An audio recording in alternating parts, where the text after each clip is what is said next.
is your film in the festival circuit? We're at Bentonville Film Festival right now. We're on the tail end of our... Right. Like, I So kind this of is like thought your we were first, done, and right? then, like, there's been... But it also was accepted to Luna Fest, which is a traveling female film festival where they take 9 films made by women, put them in a program, and then anyone can host a screening. So they just contact Luna Fest, which is sponsored by Cliff Bar, and they provide like the films and all the marketing materials and everything to throw an event basically, and then all the ticket sales can go to a charity of their choice. What amazing. Yeah. So between Luna Fest and Bentonville Film Festival, you are all I'm everywhere. womaned up. Yeah, for sure. It's been so cool because like that wasn't really like why I made the movie or anything like that. It is a movie about women and by women, so that's why. But it's just cool that like they found me, you know, because it wasn't like I was searching for that really. Buttercup is your movie. Yes. I just like to say Buttercup. Me too. Buttercup, Buttercup, Buttercup. It's actually, of course, that's from Princess Bride. Remember Princess Buttercup? Yes. Buttercup, Buttercup, Buttercup. That's funny. I haven't thought about that correlation. Yes. It's been wild how often Buttercup comes up. Like, right after I finished the movie, a billboard was put up right next to where I lived for this place called HD Buttercup. One of the festivals I went to, the filmmaker staying next to me in the hotel had his dog Buttercup with him. It's like when you buy a car and then you see it everywhere because you're driving that car. So tell us about the meaning behind the title, the story, the like, what? Sure. What was your inspiration? Yeah. So you haven't seen it yet, have you? No. Well, I only ask because there's like a bit of a surprise, so I'll tell you different things. Don't give that away. Yeah. But it's a story about a friendship between 2 women.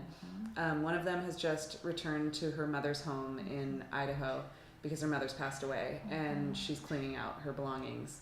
And then her old best friend shows up to help her kind of through the day. So it's about grief, but it's really about friendship and the power of friendship, and yeah. Yeah, and that was part of it in the description. The compelling part of it with me is that we do. Our friends are so important to us at such pinnacle points in our life, and sometimes we call them for now friends and forever friends. Like sometimes you just need somebody in that moment, in that space or time that you're in. But then there are all of those people that go through all of those things in your life with you. Yeah. And grief is one of those pinnacle points in time in all of our lives that we have to go through, and to be able to go through it with our tribe is pretty awesome. Yeah.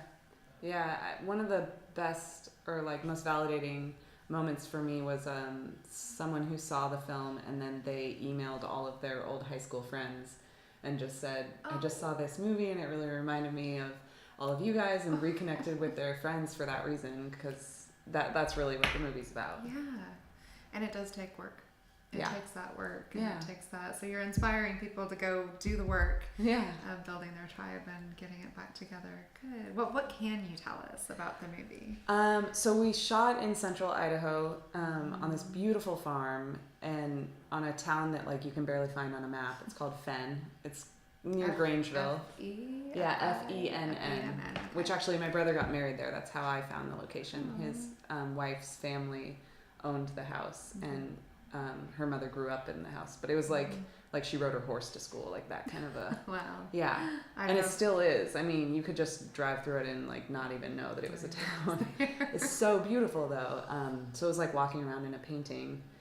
And so when I went to my brother's wedding, I was like, this is where I want to tell this story. I'd been carrying the story around with me for a really long time, because it was based on my own experience losing a loved one, which had happened really like 14 years prior to even making the movie.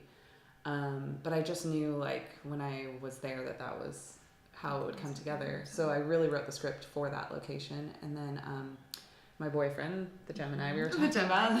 Your boyfriend, the Gemini. Yeah. He's a cinematographer.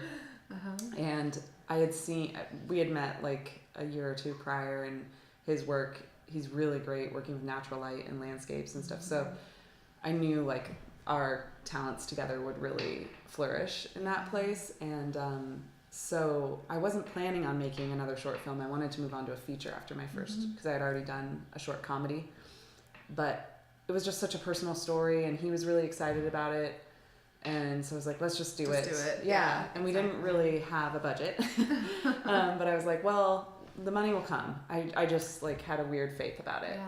And we got random donations from people. I mean, one of the things was that I shared the script with a relative of someone who I had lost, and they were so moved by like you wanting to tell the story. That they really supported me. And then I got people to volunteer. I ended up building my crew out of Seattle.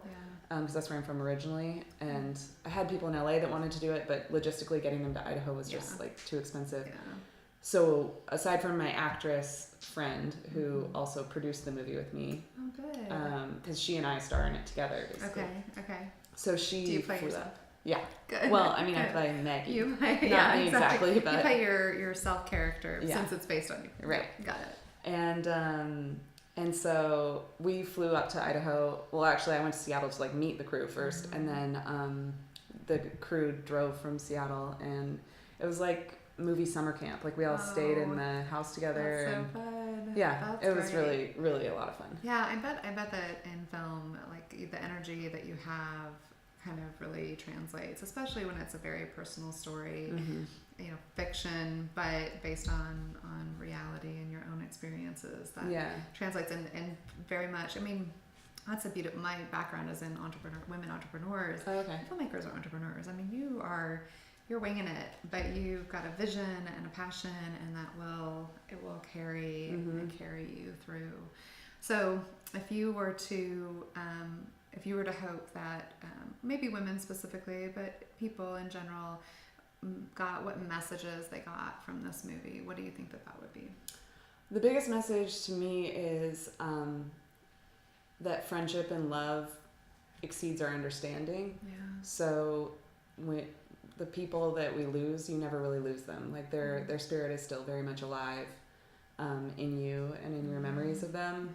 And also going through grief, it's really easy to just remember people, especially if you've lost someone tragically. It's easy to remember them only for those tragic reasons and only the sadness. And for me, it was really freeing to get through that and remember all the good times, because I knew that was what that person would want, is like me to smile when they think of them rather than cry. And eventually you get there. Yeah, you do. And it is that carrying them with you. And we call it driving it forward. You get to take who they were and keep it going. Yeah, it's been really crazy, because I mean, I'm not super religious, but making this film has really solidified my faith that like there's way more than we understand, and that people don't just die and disappear. Like their spirit continues on in one way or another. So. And I like that it gets to manifest in us. Yeah. That's awesome. Yeah. Yay. Thank you for being here. Thank you.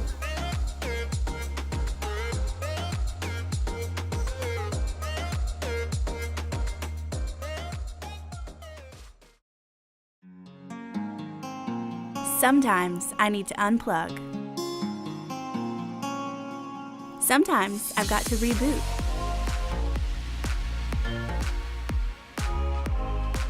Sometimes I just want to sleep. But I always want to connect with you. Get into Brew Moods, aromatherapy lotions powered by a mindfulness app.